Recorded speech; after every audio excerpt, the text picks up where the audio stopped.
Good morning. मैं doctor Arun प्रकाश, assistant professor geography, government काव्य प्रदा Hiralal college Jabalpur में पदस्थ हूँ। और आज मैं एमए भूगोल पढ़ने वाले छात्रों को ओशनोग्राफी का एक टॉपिक पढ़ाऊँगा। आप सभी लोगों को मालूम है कि ओशनोग्राफी अर्थ साइंस का एक बहुत ही इम्पोर्टेंट ब्रांच है और इसमें समुद्र से संबंधित विभिन्न प्रकार के पक्ष, इसके विभिन्न प्रकार की अवधारणाएं और बहुत सारी बातें पढ़ाई जाती हैं। और आपके कैरियर का एक भी महत्वपूर्ण विषय ये है। तो हम लोग एक बहुत ही महत्वपूर्ण अवधारणा के बारे में आज पढ़ेंगे, एक्सक्लूसिव इकोनॉमिक जोन। और एक्सक्लूसिव इकोनॉमिक जोन समुद्र विज्ञान की एक नई अवधारणा है और इस अवधारणा का विकास 20वीं शताब्दी में हुआ, खासकर तब जब समुद्र में विभिन्न प्रकार के आर्थिक गतिविधियों में काफ़ी तेज वृद्धि हुई। और सबसे पहले मैं आप लोगों को एक डायग्राम दिखलाना चाहता हूँ। ये बहुत ही सरल सा डायग्राम है, आप इस डायग्राम को देखें और इसको आसानी से आप बना सकते हैं। अपने उत्तर में आप जरूर बनाएं। समुद्र तट से ठीक सटा हुआ भाग जिसे बेस लाइन कहते हैं, जहाँ पर स्थल और जल मिलता है, यानी स्थल और समुद्र मिलता है, उसे बेस लाइन कहते हैं। तो बेस लाइन से 12 नॉटिकल मील तक की दूरी को टेरिटोरियल सी कहते हैं और उसके आगे जो अगला 12 नॉटिकल मील की दूरी है उसे कंटिगुअस जोन कहते हैं। तो कंटिगुअस जोन कहाँ से शुरू हो रहा है? 12 नॉटिकल मील दूर से, और ये आगे चलकर 200 नॉटिकल मील दूर तक फैला हुआ जो भाग है इसे एक्सक्लूसिव इकोनॉमिक जोन कहा जाता है। और एक्सक्लूसिव इकोनॉमिक जोन अब आज हम लोग इसको पढ़ने जा रहे हैं। आप इस चित्र में देखिए, ये बहुत ही सरल सा चित्र है और ये आप देख रहे हैं कि कॉन्टिनेंटल शेल्फ पर विस्तृत है। ये कॉन्टिनेंटल शेल्फ कई बार काफी विस्तृत होता है और इसके विस्तार के कारण कई लोग एक्सक्लूसिव इकोनॉमिक जोन को आगे बढ़ाए जाने की बात करते हैं। आगे चलकर हम लोग देखेंगे कि भारत ने भी अपने एक्सक्लूसिव इकोनॉमिक जोन को बढ़ाए जाने की मांग यूनाइटेड नेशंस में रखी है। तो हम लोग जल्दी से देखेंगे, कुछ शब्दों को जान लें। पहला शब्द जो है वो टेरिटोरियल वाटर है। ये बेस लाइन से यानी आधार से, जहाँ पर समुद्र और स्थल मिल रहा है, वहां से 12 नॉटिकल मील दूर यानी लगभग 22 किलोमीटर तक की दूरी तक स्थित होता है। और इसके बाद एक्सक्लूसिव इकोनॉमिक जोन शुरू हो जाता है। एक्सक्लूसिव इकोनॉमिक जोन के पहले 12 नॉटिकल मील दूर को, यानी कि 12 नॉटिकल बेस से 12 नॉटिकल मील दूर से लगाकर 24 नॉटिकल मील दूर तक के क्षेत्र को कंटिगुअस सी कहते हैं। और उसके बाद का जो पूरा क्षेत्र है, यानी वो 12 नॉटिकल मील से 200 नॉटिकल मील दूर तक का जो क्षेत्र है उसे एक्सक्लूसिव इकोनॉमिक जोन कहते हैं। और इसके आगे का जो क्षेत्र है उसे हाई सी कहते हैं, जो 200 नॉटिकल मील दूर के आगे विस्तृत होता है।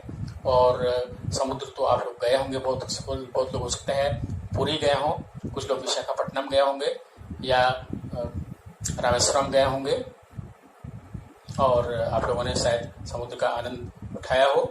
और जो समुद्र तट पर रहते हैं ऐसे लोग काफी कुछ मायने में भाग्यशाली होते हैं और कई सामुद्रिक घटनाओं के वो लोग प्रत्यक्षदर्शी होते हैं। आप लोगों ने टाइड पढ़ा होगा, तो ऐसे टाइड्स रोज आते हैं, ज्वार भाटा, और वो इसका आनंद लेते हैं। समुद्र तट के पर जो रहने वाले लोग होते हैं वो पर्यटकों के कारण भी बहुत सारे रोजगार पाते हैं और मछली उनका पकड़ने का जो रोजगार है वो भी एक बहुत ही महत्वपूर्ण पक्ष है उनके आर्थिक विकास का, आर्थिक समृद्धि का। तो हम लोग जल्दी जल्दी देखते हैं एक्सक्लूसिव इकोनॉमिक जोन के बारे में कि एक्सक्लूसिव इकोनॉमिक जोन का कॉन्सेप्ट जो है ये पुरानी अवधारणा नहीं है।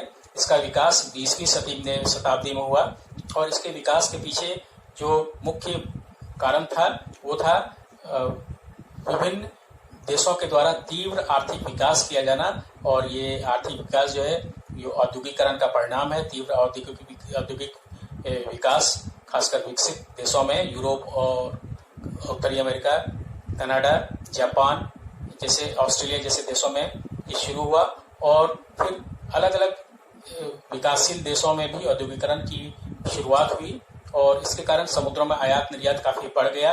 कच्चे माल का और निर्मित माल का एक देश से दूसरे देश में परिवहन का कार्य शुरू हुआ। मछली पकड़ने की बड़े बड़े पोत बनाए गए और ये ऐसे पोत थे जो बहुत ही उन्नत तकनीकी से बने थे, जो एक साथ कई हफ्ते तक घर से दूर रह सकते थे और मछली को पकड़कर उसमें उसका प्रसंस्करण करके सुरक्षित रख सकते थे। तो इसके अलावा विभिन्न प्रकार के संसाधनों की खोज हो गई समुद्रों में। तेल की खोज हुई, गैस की खोज हुई, प्राकृतिक gas, oil and natural gas, और विभिन्न प्रकार के धातुओं की भी खोज की गई। पॉलीमेटेलिक नोड्यूल्स की खोज की गई और लोगों की रुचि इसमें बढ़ी, क्योंकि ये आर्थिक स्वार्थ का क्षेत्र बन गया। इसके साथ ही ऐसे बढ़ती हुई गतिविधियों के कारण समुद्रों का काफी प्रदूषण होने लगा। मछली चूंकि काफी बड़ी मात्रा में पकड़ी जाने लगी तो मछलियों की संख्या में काफी कमी होने लगी और उनकी गुणवत्ता में भी कमी हुई। और जो वहां रहने वाले विभिन्न प्रकार के जीव जंतु हैं जैसे व्हेल और कछुए इत्यादि, उनकी संख्या में भी कमी हुई और उनके अस्तित्व पर भी कई बार संकट आ गया। तो इन सबको लेकर कई नियम बनाए गए और ये तय किया गया कि कहाँ पर क्या कार्य कौन सा देश कर सकता है। तो जो टेरिटोरियल सी है, जो कि 12 नॉटिकल मील दूर तक स्थित है समुद्र तक से, उसको उस पर उस देश का पूर्ण अधिकार दिया गया, उसके जिसको फुल सॉवरेंटी दिया गया। वे वहां पर अब आयात निर्यात का कार्य कर सकते थे, वहां के संसाधन का विदोहन कर सकते हैं और वो हर प्रकार के आर्थिक कार्य को करने के लिए स्वतंत्र हैं। आपको मालूम होगा कि हमारा जो बॉम्बे हाई है वो ऐसे ही क्षेत्र में आता है और यहाँ पर भारत का अधिकार है। इसके बाद का जो 12 किलोमीटर का क्षेत्र जिसे हाई सी, कंटिगुअस सी कहते हैं, वो बहुत महत्वपूर्ण है। और आप लोगों को ये मालूम होगा कि जब विदेशी जहाज यहाँ आता है इस क्षेत्र में, तो वो उस देश का झंडा भी अपने जहाज पर लगा लेता है। और एक्सक्लूसिव इकोनॉमिक जोन जो है वो यहाँ पर भी उस देश का सॉवरेन राइट होता है। किस प्रकार के अधिकार होते हैं, वो वहाँ के समुद्र में जो पाए जाने वाले खनिज हैं और या अन्य संसाधन हैं उस पर उनका अधिकार होता है। लेकिन कई बार जो देश दूसरे देश से सटा होता है, दो समुद्री देश, समुद्र तटीय देश जैसे भारत और श्रीलंका एक दूसरे के काफी नजदीक हैं, तो वहां पर संसाधनों के कारण निजी स्वार्थ उत्पन्न होता है और अक्सर तनाव की स्थिति बन जाती है, विवाद का विषय बन जाता है। तो ऐसे ओवरलैपिंग जोन जो होते हैं वो बड़े ही संवेदनशील होते हैं और इसके लिए यूनाइटेड नेशंस ने नियम भी बनाए हैं, सबको इसका पालन करना होता है। और जो एक्सक्लूसिव इकोनॉमिक जोन है वो जिस देश का है उस देश को ये अधिकार है कि वो उसकी वो निगरानी रखे, सतत निगरानी रखे और इंटेलिजेंस को मजबूत करे। और ये कार्य हमारे देश में कोस्ट गार्ड नाम की संस्था करता है। फिर आप एक बार फिर से देखिए, ये डायग्राम है हमारे समुद्र के विभिन्न भागों का। यहाँ पर एक और डायग्राम है टेरिटोरियल सी, देखिए 12 समुद्री मील तक, नॉटिकल मील तक ये दिखलाया गया। कंटिगुअस जोन है, उसके आगे अगला 24 नॉटिकल मील दूर तक और एक्सक्लूसिव इकोनॉमिक जोन है और फिर इंटरनेशनल वाटर है। और ये जो है ये बहुत ही महत्वपूर्ण क्षेत्र है जहाँ हर देश अपने संप्रभुता को बनाए रखना चाहता है और इसके लिए कई बार तो युद्ध की स्थिति आ जाती है। आपको मालूम होगा कि जो दक्षिणी चाइना सी है आज एक विवाद का काफी महत्वपूर्ण मुद्दा बना हुआ है। इसकी हम लोग अभी अगले कुछ पलों में चर्चा करेंगे। अब हम लोग जल्दी से चर्चा कर लेते हैं United Nations Convention on Law of सी, इसको UNCLOS अनक्लॉस भी कहते हैं। और इसके अंतर्गत हर समुद्र तटीय देशों को बहुत सारे अधिकार दिए गए हैं और बहुत सारे अधिकार के साथ साथ कर्तव्य भी दिए गए हैं जिनका उन्हें पालन करना पड़ता है। भारत की तटरेखा लगभग 7500 किलोमीटर है। पश्चिमी तटरेखा और पूर्वी तटरेखा और अंडमान निकोबार द्वीप समूह के चारों ओर और लक्षद्वीप के चारों ओर की तटरेखाओं को मिलाकर भारत की तटरेखाएं सपाट हैं यूरोप की तटरेखाओं से आप इसकी तुलना करेंगे तो आप पाएंगे कि यूरोप के जो समुद्री तट हैं काफी कटे फटे हैं, इसलिए वहां पर तट रेखाओं की लंबाई काफी अधिक है। लेकिन भारत में ऐसा नहीं है और इसलिए यहाँ पर प्राकृतिक पोताश्रय भी बहुत कम मिलते हैं। तो भारत में लगभग 7500 किलोमीटर के समुद्री तट रेखा में लगभग 21 लाख वर्ग किलोमीटर का एक्सक्लूसिव इकोनॉमिक जोन है और इसका चित्र हम लोग आगे देखेंगे। और सन 2010 में भारत ने United Nations Convention on Law of Sea से ये मांग किया था कि हमारा जो एक्सक्लूसिव इकोनॉमिक जोन है इसे 350 नॉटिकल मील दूर तक बढ़ा दिया जाए, क्योंकि हमारा जो कंटिनेंटल शेल्फ है वो अधिक विस्तृत है और अभी ये भारत की जो प्रार्थना है वो अभी विचाराधीन ही है।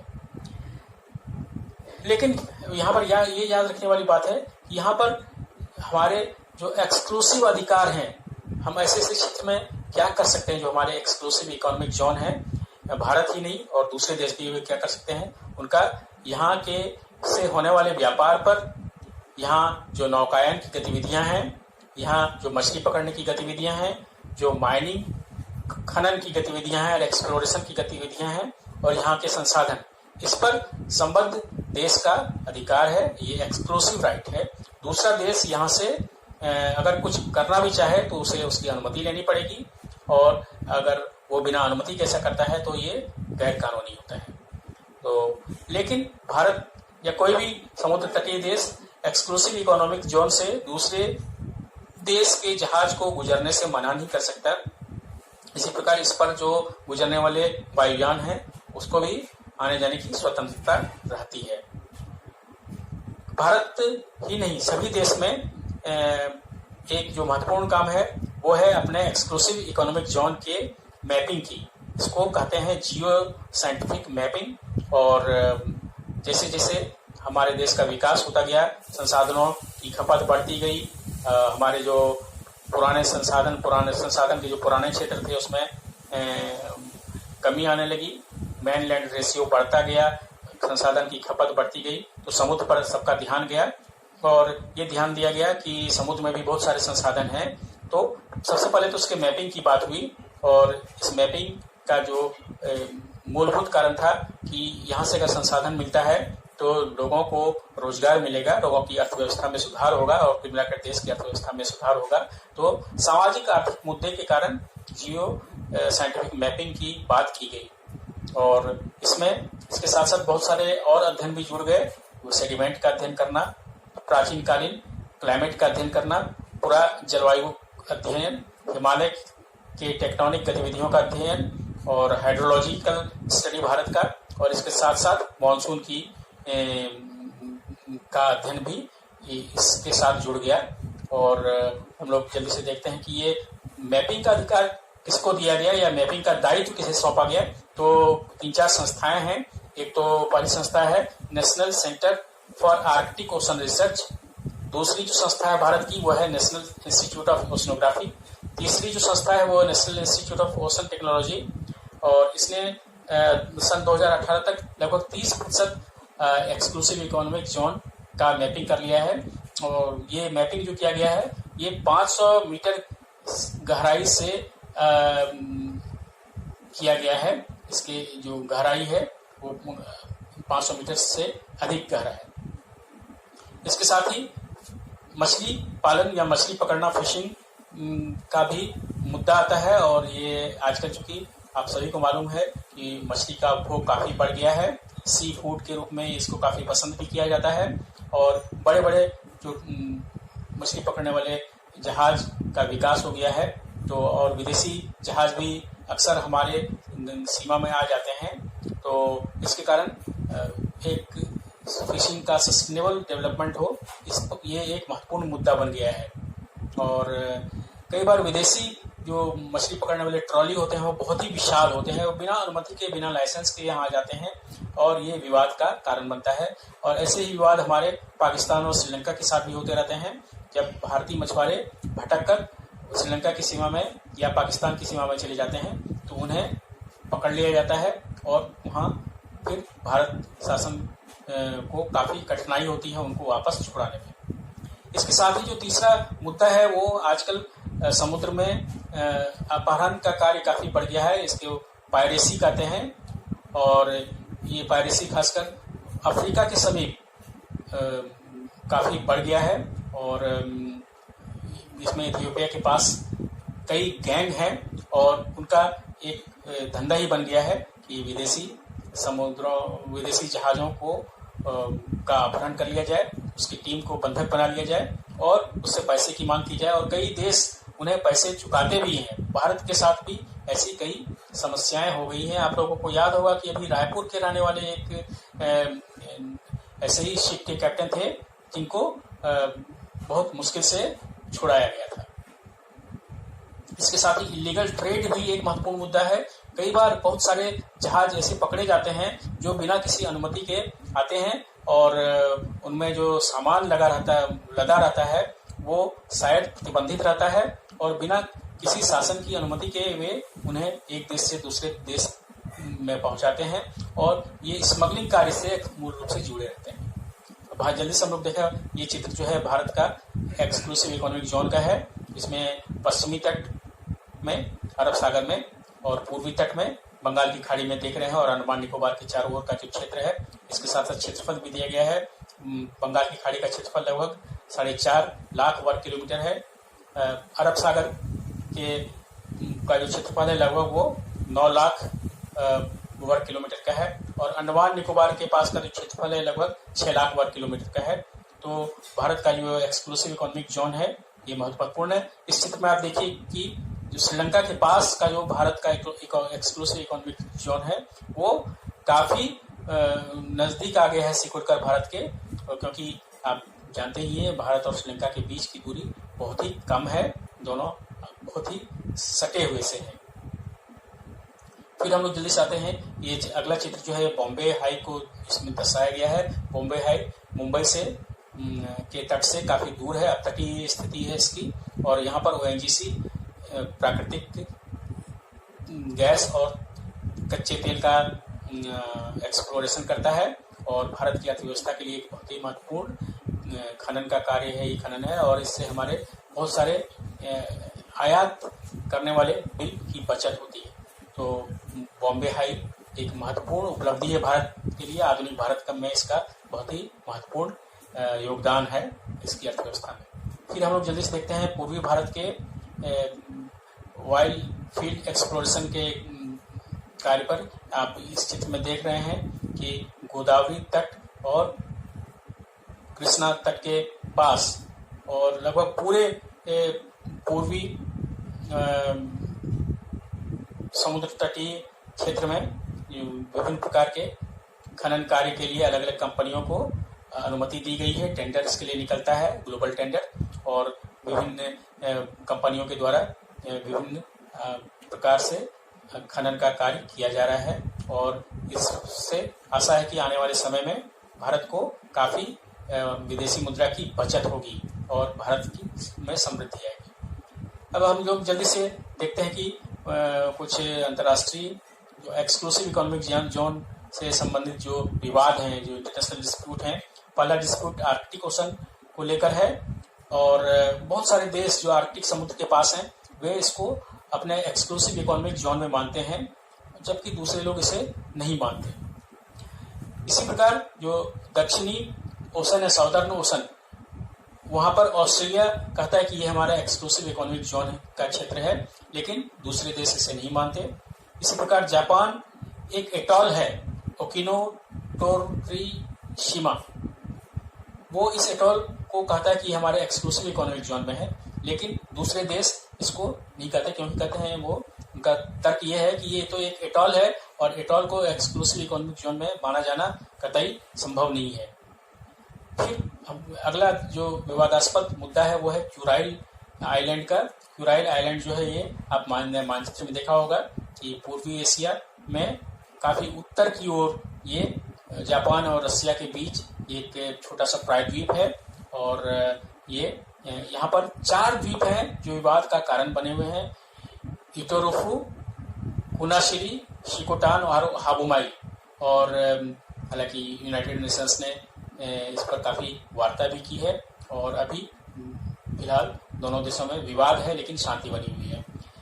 इसी प्रकार नॉर्वे और रसिया के बीच भी एक आर्किपेलागो यानी द्वीप समूह है। इस द्वीप समूह का नाम है स्वालबार्ड द्वीप समूह और इसको लेकर विवाद है। ये सारे जो विवाद हैं आप देखिए कि आर्थिक एक्सक्लूसिव इकोनॉमिक जोन के हैं, लेकिन जो सबसे महत्वपूर्ण और समकालीन विश्व का जो एक बहुत ही महत्वपूर्ण मुद्दा बना हुआ है वो है साउथ चाइना सी का दक्षिणी चीनी समुद्र में स्पार्टले द्वीप है और यहाँ पर तेल और गैस की भी प्राप्ति होती है और यहाँ पर चीन ने एक अपना नौसैनिक बेस बनाया हुआ है और यहाँ पर एक कृत्रिम द्वीप भी बना रहा है और अमेरिका, जापान, साउथ कोरिया और सटे हुए कई देश वियतनाम इत्यादि भी इसका विरोध कर रहे हैं। जो वहाँ के जो देश हैं, जो नेबरिंग कंट्रीज हैं, उन लोगों की भी नज़र वहाँ के तेल और गैस पर है, लेकिन चीन कहता है कि ये हमारा एक्सक्लूसिव इकोनॉमिक जोन है और ये पूर्ण रूप से हमारा स्वामित्व है। तो साउथ चाइना सी विवाद का एक बहुत बड़ा मुद्दा बना हुआ है।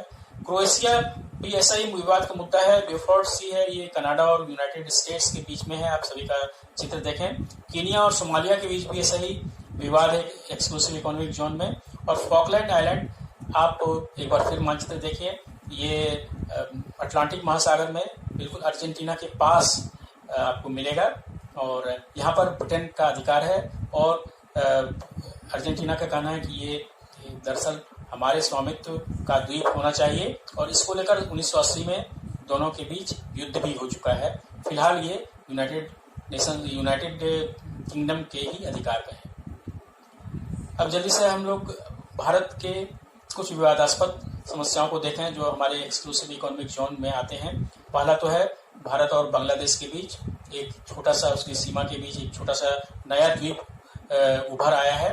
इस द्वीप को न्यू मूर आइलैंड कहता है भारत और बांग्लादेश से तिलपट द्वीप कहता है। और लेकिन जब सैटेलाइट से इसके इमेज को देखा गया तो पाया गया कि ये भारत की सीमा में है, हालांकि बांग्लादेश अभी भी इसे विवादास्पद मानता है। फिर हम लोग जल्दी से देखते हैं श्रीलंका और भारत के बीच के कुछ विवादास्पद क्षेत्रों के बारे में। यहाँ पर रामेश्वरम के दक्षिण में पंबन आइलैंड है और अब तो ये बहुत हद तक ये समुद्र में डूब गया है, जलमग्न हो गया है। पंबन आइलैंड के ठीक दक्षिण में एडम्स ब्रिज है, आदम का पुल कहते हैं। छोटे छोटे बहुत सारे द्वीप हैं और ये मन्नार द्वीप इसके ठीक दक्षिण में है और फिर श्रीलंका आ जाता है। तो ये सारे जो हैं काफी सटे हुए हैं और विवाद का कारण बनते हैं। यहाँ पर मछुआरे एक दूसरे से मछली पकड़ने के लिए जाते हैं तो काफी तनाव की स्थिति बन जाती है। कई बार मछुआरे को पकड़कर ये लोग श्रीलंका ले भी जाता है। यहाँ पर एक और द्वीप है, इसे कच्चा तीवु द्वीप कहते हैं। आप एक बार एटलस में फिर से देखें। और कच्चा तीवु जो था ये भारत के अधिकार में था, लेकिन भारत शासन ने इसे सौहार्दतावश श्रीलंका को दे दिया। और कच्चा तीवु द्वीप में हर वर्ष परंपरागत रूप से बहुत पुरानी परंपरा है, भारतीय मछुआरे जाते थे और अपना त्योहार मनाते थे, पूजा पाठ करते थे। लेकिन जब से उनके अधिकार में गया है तो काफी तनाव बढ़ गया है। वहाँ के सैनिक नहीं चाहते हैं, वहाँ की शासन नहीं चाहती श्रीलंका की ये लोग यहाँ आए। और जब LTTE की जो समस्या आई थी श्रीलंका में तो ये सारा क्षेत्र बहुत ही विवादास्पद हो गया था। अभी भी बहुत बड़ा इसमें विवाद का क्षेत्र बना हुआ है, मछुआरे अक्सर यहाँ पर पकड़े जाते हैं। तो ये सारा क्षेत्र जो है अब देखिएगा, Gulf of Mannar, Adam's Bridge, Palk Strait है, काफी सटे हुए हैं और विवाद के कारण बने हैं। एक और विवाद है भारत का पाकिस्तान के साथ, उसे सीर क्रीक कहते हैं। सीर क्रीक गुजरात में है और जब आप एटलस में देखेंगे तो पाएंगे कि ये कराची के थोड़ा सा दक्षिणी भाग में है और पाकिस्तान का कहना है कि ये हमारे हिस्से में है, जबकि भारत कहता है कि नहीं, ये एक बात गलत है भाई, ये भारत का एक अभिन्न अंग है और ये एक रणनीतिक दृष्टि से महत्वपूर्ण क्षेत्र है। तो ये हमारे पड़ोसियों के साथ विवादास्पद क्षेत्र हैं और ये इस प्रकार एक्सक्लूसिव इकोनॉमिक जोन का आप लोगों ने आज अध्ययन किया। आप लोगों ने पाया कि ये एक महत्वपूर्ण शब्दावली है। 20वीं शताब्दी में ये एक महत्वपूर्ण अवधारणा है हमारे समुद्र तटीय भूभाग में रहने वाले सभी देशों की। सभी कुछ संधियों से बंधे हैं, कुछ नियमों से बंधे हैं, उनका पालन करना होता है और ये यहाँ पर सभी का इसमें सभी की रुचि इसलिए है कि आज बहुत सारे संसाधन आर्थिक एक्सक्लूसिव इकोनॉमिक जोन में मिलते हैं। भारत के संदर्भ में जाते जाते एक और बात जो कहना चाहेंगे वो ये है कि भारत को एक्सक्लूसिव इकोनॉमिक जोन में यूनाइटेड नेशंस ने एक भूभाग दिया है जहां पर वो अनुसंधान कर सकता है, एक्सप्लोर कर सकता है और वहां पर बहुधात्विक नोड्यूल्स मिलते हैं। और ये जो बहुधात्विक नोड्यूल्स होते हैं वो छोटे छोटे आलू के आकार के विभिन्न प्रकार के धातु होते हैं और इनका देश के खनिजों के संसाधनों के उपयोग में काम लाया जा सकता है। इस प्रकार भविष्य में भारत की समृद्धि में ये योगदान दे सकते हैं। लेकिन यहाँ पर एक जो महत्वपूर्ण बात है ये है कि आर्थिक रूप से ये वायबल है या नहीं, क्योंकि यहाँ पर अनुसंधान करना इसमें काफ़ी पूंजी लगती है, काफ़ी टेक्नोलॉजी लगती है। लेकिन फिर भी ये गौरव का विषय है कि भारत को यूनाइटेड नेशंस ने ये एक अधिकार दिया है। तो इसके साथ ही ये पाठ यहाँ पर खत्म होता है। आप इसको अच्छे से तैयार करें। धन्यवाद।